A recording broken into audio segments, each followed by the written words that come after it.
Flavia Julia Helena, dalam bahasa Yunani kuno disebut Helene, juga dikenal sebagai Helena dari Konstantinopel, yang dalam agama Katolik disebut Santa Helena dari Konstantinopel.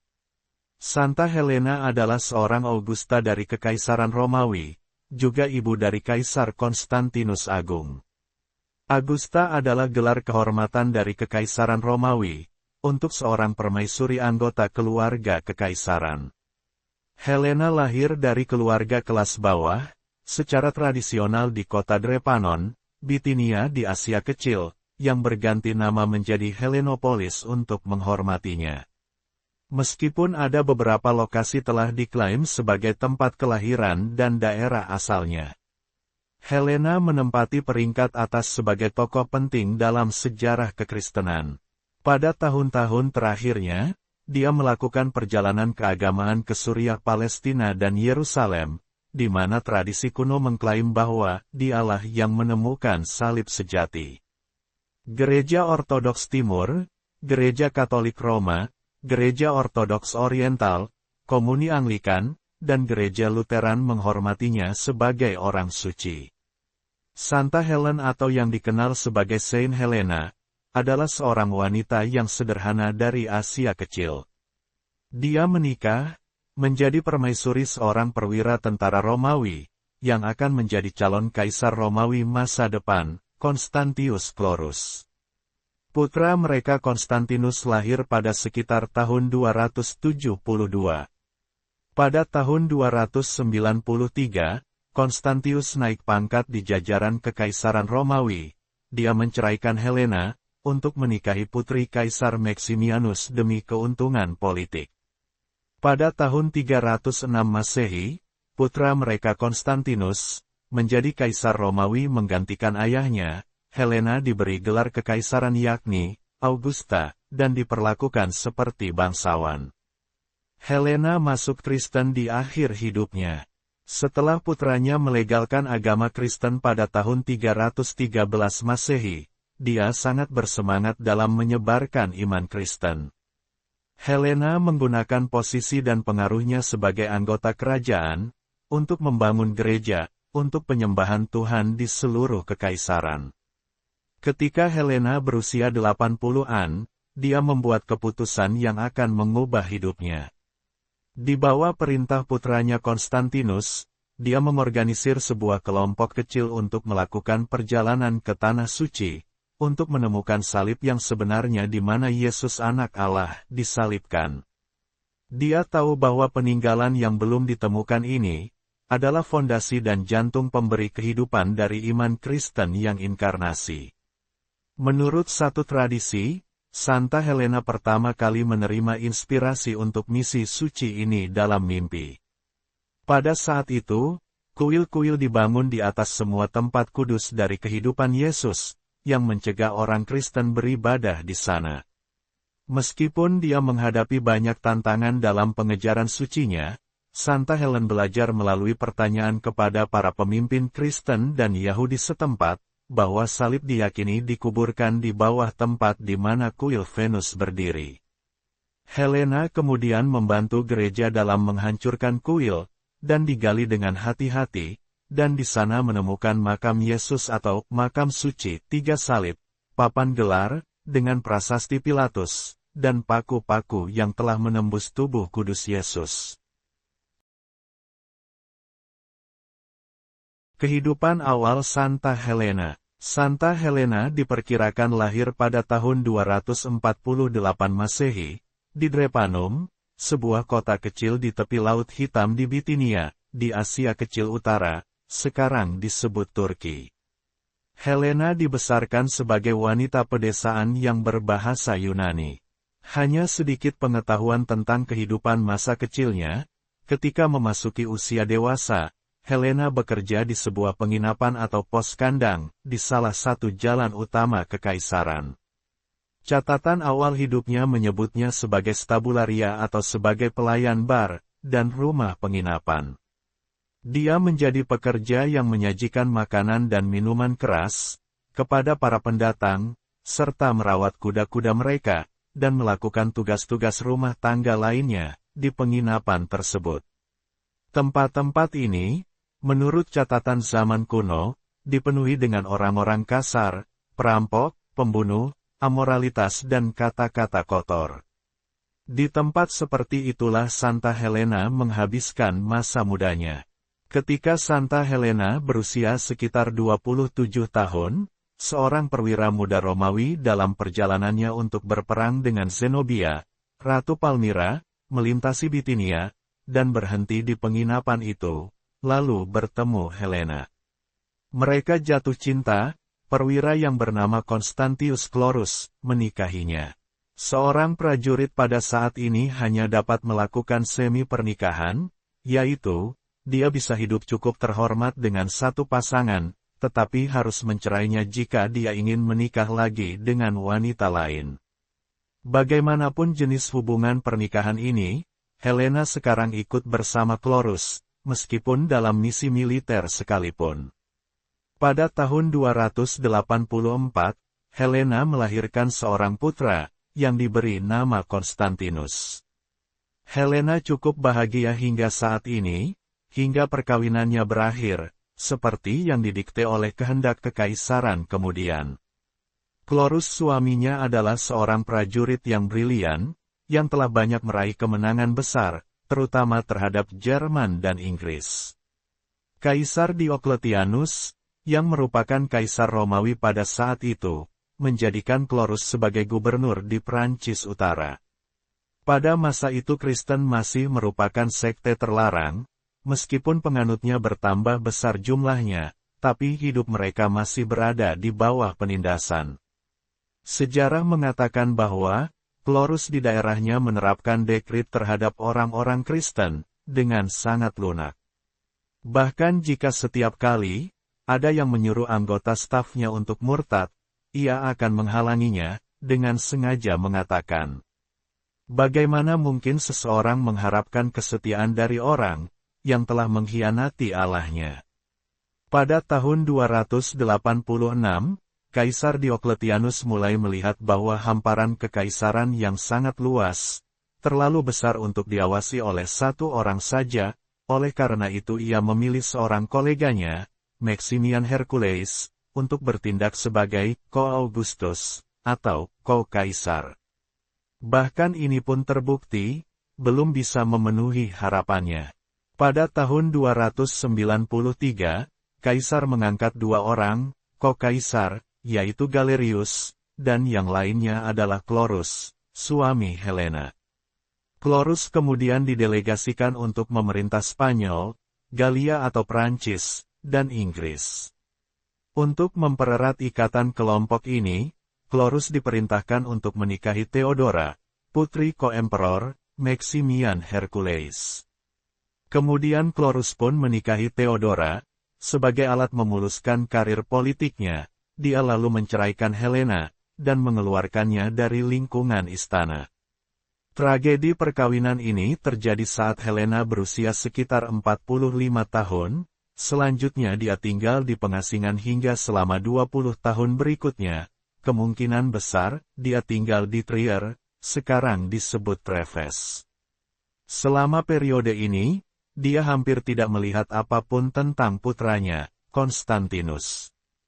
Helena hidup dalam kesepian yang luar biasa, dalam kesendirian tanpa suami dan anak, yang benar-benar dia cintai. Selama masa pengasingan, menurut banyak catatan, Helena tinggal di lingkungan yang cukup nyaman. Dikatakan, Konstantinus putranya kini sudah menikah dan memiliki seorang putra, bernama Crispus. Sejauh menyangkut urusan kekaisaran, Diocletianus sekarang telah menjadi cukup tua bersama dengan Maximian Hercules. Ia pun akhirnya turun tahta. Oleh karena itu dua kaisar, yaitu Galerius dan Chlorus mantan suami Helena, kini menjadi ko-kaisar. Galerius yang sangat membenci Chlorus, telah membujuk Diocletianus, untuk menghapus dualisme dua kaisar. Hal ini menyebabkan perselisihan antara kedua ko-emperor ini. Ketika Constantius Chlorus sedang berada di Inggris, pada waktu inilah Galerius berhasil menahan Konstantinus di Roma, sebagai semacam tamu tahanan.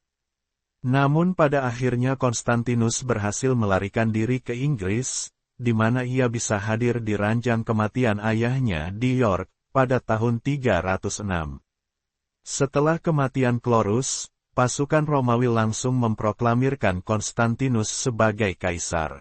Selain masalah yang sudah terjadi di Roma, ini menyebabkan kebingungan besar di kekaisaran.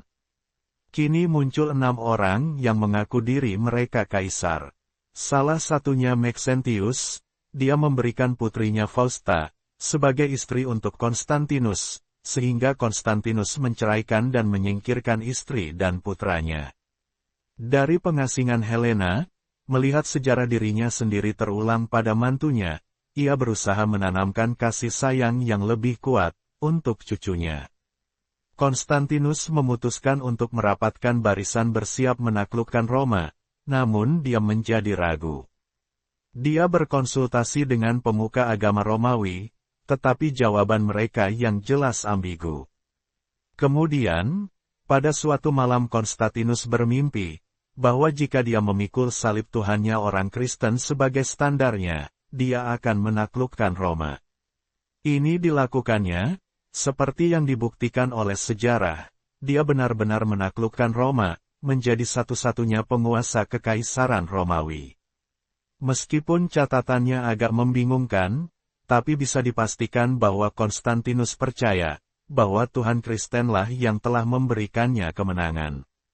Konstantinus menjadi sangat toleran terhadap orang-orang Kristen, seperti yang ditunjukkan oleh dekretnya tahun 313.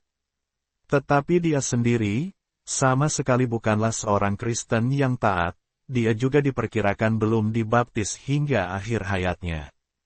Pada saat khusus ini, banyak diskusi mulai muncul di gereja mula-mula tentang pertanyaan-pertanyaan doktrinal. Pada saat yang sama, bidah-bidah yang berbahaya mulai muncul di kepala jelek mereka. Fakta yang muncul dan sederhana, bahwa Yesus dari Nazaret telah mati di kayu salib untuk seluruh umat manusia, ditempatkan agak di belakang oleh apa yang disebut intelektual tertentu, yang tersebar di Athena, Kartago, Alexandria dan Efesus. Para bid'ah melakukan segala upaya untuk mengurangi, bahkan menghilangkan fakta sentral kekristenan ini, dari kepercayaan elit baru mereka. Pertobatan Santa Helena di usia tuanya. Saat-saat penting dalam sejarah kehidupan seorang kudus ialah, ketika munculnya seorang wanita Helena, dari sepinya pengasingan, di usianya mencapai 60 tahun. Helena kini bertekad, menjalani takdirnya dari Tuhan kita, untuk mengalihkan mata dunia kepada salib sejati Kristus, memperbarui doktrin besar keselamatan mereka.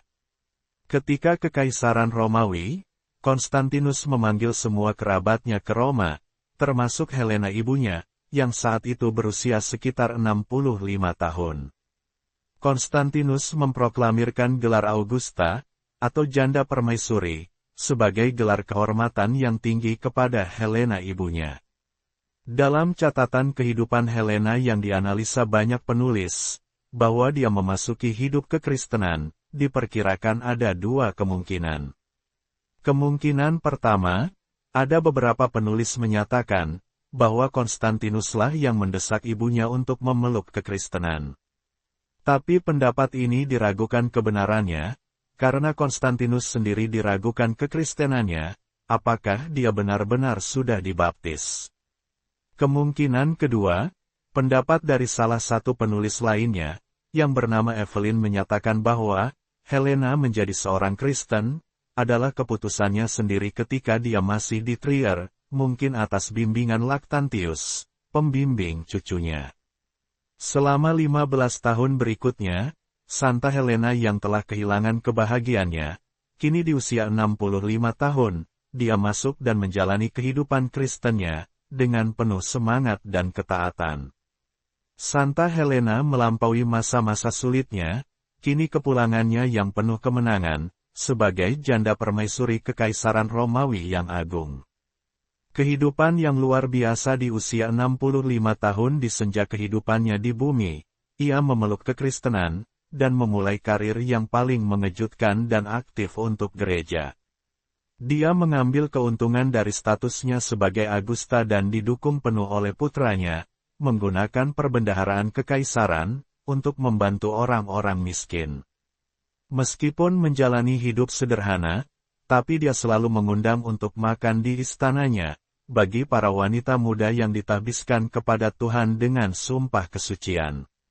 Santa Helena diilhami oleh Tuhan kita untuk melakukan satu perjalanan bersejarah ke Tanah Suci, pada akhir hidupnya ketika dia berusia 80 tahun. Perjalanan inilah yang membawa dia sebagai wanita tua rendah hati, yang dikanonisasi sebagai orang suci. Dia menerima panggilan Tuhannya di usia yang sudah lanjut, untuk melakukan tindakan yang luar biasa, yaitu membawa kembali Kristen di dunia yang benar.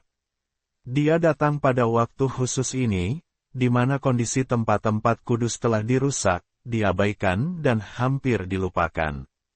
Di mana sebuah koloni telah dibangun di atas tempat-tempat kudus Tuhan kita, seperti di atas makam suci di Yerusalem. Pada saat Santa Helena mendekati usia ke-80 tahun, dia pergi ke Palestina secara pribadi dengan dukungan putranya. Dia membawa keuangan dan arahan lebih lanjut untuk perbaikan tempat-tempat suci di sana. Ini pasti perjalanan yang berat bagi seorang wanita di usia itu. Dia disambut dengan sambutan seadanya di Yerusalem, dan di sana dia memberi perintah untuk membangun 2 basilika, satu di Gunung Zaitun, dan satu lagi di Bethlehem. Pada saat itu, kuil-kuil untuk memuja dewa-dewa Yunani, sengaja dibangun di atas semua tempat kudus dari kehidupan Yesus, dengan tujuan mencegah orang-orang Kristen beribadah di sana. Sebuah kuil yang didedikasikan untuk Venus, telah didirikan di atas Kalvari dan makam suci, sementara gua tradisional di Bethlehem telah dikubur di bawah wilayah suci bagi dewa Romawi, Adonis. Meskipun dia menghadapi banyak tantangan dalam pengejaran keinginan sucinya, Santa Helena mencari tahu dengan bertanya-tanya kepada para pemimpin Kristen dan Yahudi setempat. Pada kesimpulannya diyakini bahwa salib sejati Yesus terkubur di bawah tempat di mana kuil Venus berdiri. Santa Helena kemudian membantu gereja dalam menghancurkan kuil, dan menggali dengan hati-hati lokasi itu. Di sana mereka menemukan makam suci Yesus, 3 salib, papan dengan prasasti Pilatus, dan paku yang telah menembus tubuh kudus Yesus. Pada tahun 326 Masehi, untuk mencari yang mana salib sejati Yesus di antara ketiga salib yang ada, uskup setempat, Santo Makarius menguji ketiga salib. Salib disentuhkan pada mayat seorang pria yang sudah meninggal, salah satu dari ketiga salib itu, ternyata menghidupkan kembali orang mati itu. Kemudian uskup Makarius juga mengujinya pada seorang wanita yang hampir mati, yang dibawa dari kota. Ketika wanita itu menyentuh salib pertama dan salib kedua, kondisinya tidak berubah, tetapi ketika wanita itu menyentuh salib ketiga atau yang terakhir, ia tiba-tiba pulih. Salib ketiga adalah salib yang sama, dengan yang menghidupkan orang mati. Maka Santa Helena menyatakan bahwa salib ketiga yang telah disentuhkan kepada wanita itulah, salib sejati di mana Tuhan kita, Yesus Kristus disalibkan. Salib Kristus ditinggikan dan dirayakan, dan orang-orang Kristen berbondong-bondong untuk menghormatinya. Acara ini diperingati setiap tahun dengan pesta kemenangan, peninggian salib suci. Setelah konsili Niksea, Konstantinus memutuskan agar penodaan yang menyedihkan ini diperbaiki. Diperintahkanlah agar sebuah basilika didirikan di atas makam suci. Santa Helena mengirimkan potongan-potongan salib sejati ke Roma dan Konstantinopel, diperkirakan di tahun 350 Masehi. Bangunan ini untuk menandai situs suci, sebagai lokasi sebenarnya penyaliban, penguburan, dan kebangkitan Yesus, yang sekarang dikenal sebagai Gereja Makam Suci. Sementara di Yerusalem, Santa Helena mengunjungi semua tempat kudus dalam kehidupan Yesus, dan membangun banyak gereja di atas lokasi mereka, termasuk di Bethlehem Gereja Kelahiran, Gunung Zaitun Gereja Pater Noster, dan Taman Getsemani. Tanpa karyanya, ingatan akan situs-situs suci itu pasti sudah hilang terlupakan. Tradisi juga berpendapat bahwa permaisuri mengumpulkan tanah dari tempat penyaliban Yesus, di mana darahnya tumpah, dan menyebarkannya ke tanah di Roma, di mana Taman Vatikan sekarang berdiri, untuk menyatukan darah Kristus dengan darah para martir yang ditumpahkan di Roma. Santa Helena memiliki cinta dan semangat sejati bagi Yesus Kristus dan salibnya. Dia mengajarkan kita bahwa jika kita memiliki kasih sejati bagi Kristus, maka itu harus memuncak dalam keinginan akan salibnya. Santa mengunjungi Tanah Suci antara tahun 381 hingga 384, Konstantinus membangun gereja-gereja, di bawah pengawasan ibunya. Gereja-gereja itu dihiasi dengan emas, mosaik, dan marmer mahal, sebanyak yang dapat disediakan oleh kerajaannya. Hari-hari terakhir kehidupan Helena diceritakan oleh Eusebius. Ketika dia akhirnya menyelesaikan perjalanan hidup yang cukup panjang, dan dipanggil ke dunia yang lebih tinggi. Setelah hidup hingga usia 80 tahun lebih, dan telah menyelesaikan urusannya dengan cara ini, dia pun akhirnya meninggalkan dunia ini dengan tenang. Seorang putra hadir dan berdiri di sampingnya, melayani dan memegang tangannya. Helena meninggal dengan damai, pada akhir tahun 328, dikelilingi oleh keluarganya. Dia menerima kehormatan kekaisaran penuh, dan dimakamkan di makam Helena, Via Labicana di Roma yang dibangun oleh Konstantinus, untuk menghormati ibunya. Helena dihormati sebagai orang suci bersama dengan Konstantinus, di gereja-gereja Ortodoks pada tanggal 21 bulan Mei. Tanggal ini ditetapkan untuk memperingati kematian Konstantinus. Sementara di gereja Katolik Roma, hari suci Helena jatuh pada tanggal 18 Agustus. Di Barat, dia dipisahkan dari putranya karena Konstantinus tidak diakui sebagai orang suci. Helena berhasil memengaruhi banyak bidang dunia kita, dan ini tidak dapat diremehkan. Santa Helena dari Konstantinopel, doakanlah kami, amin. Terima kasih sudah menonton. Untuk kelangsungan channel ini, jangan lupa subscribe, like jika menyukainya, share jika bermanfaat, dan komen. Tuhan Yesus memberkati. Amin.